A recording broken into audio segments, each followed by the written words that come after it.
Welcome back to Behind the Book, Unpacking Black Financial Culture, Building Wealth from the Inside Out. And I'm your host, Dr. Michael Thomas. I'm also the author of the book, Black Financial Culture. If you have not picked up a copy, I would encourage you to do so. You can find it at Amazon. It's a fascinating read, and it has been written to be read in community. So get yourself a copy and then also share it with a friend. That is Black Financial Culture, Building Wealth from the Inside Out. That being said, today's a really, really big day. It's the opening of the Obama Center, and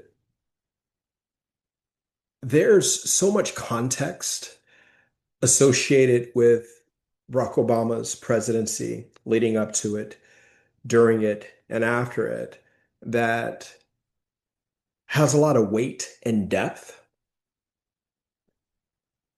And it's easy to forget about those things once they've come and gone and to kind of revisit life with revisionist history, so to speak. And so I thought it was incredibly fitting to actually to read an excerpt from my book. And actually, this is towards the end of the book that speaks to the presidency and nuances of Black culture, and more specifically, Black financial culture. So, if you will, I would love for you to engage in story time with me a little bit here. And so, this is going to be a little bit lengthier than what we've done previously, but I'll just get straight to it, not belabor it. Don't and can't were ingrained in my mom. And she communicated that trauma to me and Tiara, my sister. One particular evening, my sister and I fought over TV programming. She wanted to watch cartoons, and I wanted to watch The Cosby Show. We fought so furiously that my mom intervened and she chose cartoons. I didn't think that was fair, and I did something out of character. I pressed her on the issue. My mom was annoyed. Your sister is getting the TV, and Black people don't live like that anyway. My immediate thought was, live like what? I watched The Cosby Show because Claire Huxtable was fine. Felicia Rashad was my celebrity crush, and mom was being a hater. I didn't understand the depths of her content until I understand the depths of her comment until I became older. Don't and can't are byproducts of trauma. They're constricting contractions that choke out hope. When I played sports, some of my Black coaches said we couldn't beat those white boys. I played video games and was so good that I won the Donkey Kong Country contest at my local Blockbuster. Google it. The prize? Free rentals for a year. So many people tried to talk me out of that competition. I remember when I first got into investing during my high school years. There were people from my community who told me that the things I was talking about were white people stuff. The constant fear mongering was suffocating. Black people can't do this. Black people don't do that. A Black man as president? Don't even try it. My wife and I attended a watch party during President Barack Obama's first presidential run.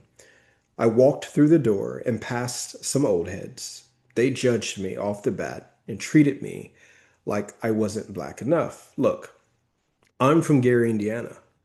My outward presentation may not say hood, but that's to assume that someone who looks, talks, and acts like me can't come from it. I couldn't even chop it up with the old heads before one of them blurted out, "Who did you vote for?" Vibe check. Black card check. "Who else would I vote for?" I quickly replied. I sat with those gentlemen for hours. We drank plenty of brown liquor, played spades, and even had the nerve to break out the bones. For those of you who don't know, that's dominoes. Black ass watch party. One of the old heads tried me again. "Oh, you know how to play this too." I just smirked. Things got a bit more serious as the polling numbers rolled in and don't and can't walked their hating asses through the door. I hope he doesn't become the president, someone said. I like Barack Obama, but I'm afraid that someone is going to kill him. Mom had a similar message for me as a child. Bullets don't have eyes. Trauma is loud, fear becomes fact, and with good reason for Black folks. We've been through so much as a people. And then Barack won. The mood of that party went from uncomfortably fearful to cautiously joyful. There were shouts of pure happiness, praises unto the Most High God, and an overflow of tears. Even the gentleman who mentioned that he didn't want Barack Obama to become the president of the United States became misty eyed. It was one of the most authentic moments I've experienced with a group of strangers. It was real. My point is this: someone has to take the first step. Barack Obama, Martin Luther King Jr., Harriet Tubman, you. Overcoming adversity is our culture, our legacy. As you move forward in your financial journey, promise me that you will be compassionate with yourself and anyone else you might want to bring along for the ride. If you aren't ready to move just yet, that's okay. If someone you know isn't ready, it's okay. We all have internal devices that we have to unpack, wrestle with, and repurpose before we are able to take courage and pursue our financial goals with confidence and conviction. Sometimes we must go slow before we are able to go fast, and that's okay too.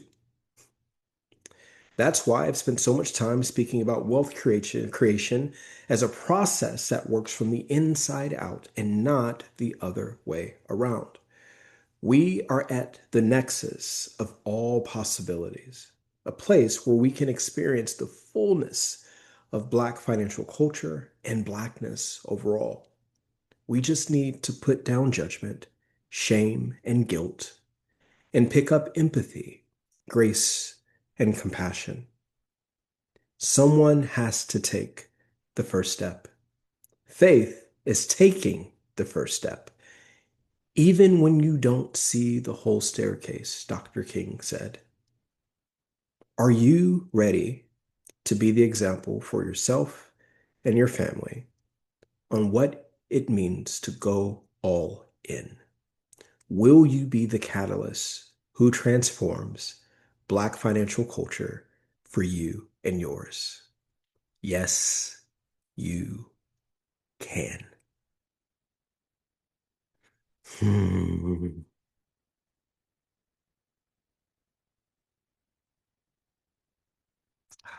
So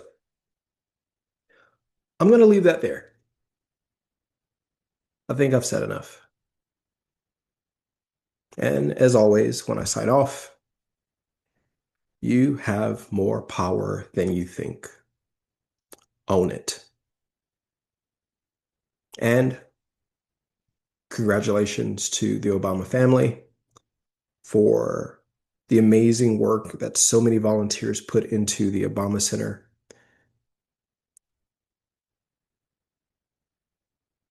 and the intentional effort to create something that will be a beacon of hope for generations to come. Y'all take care. Bye.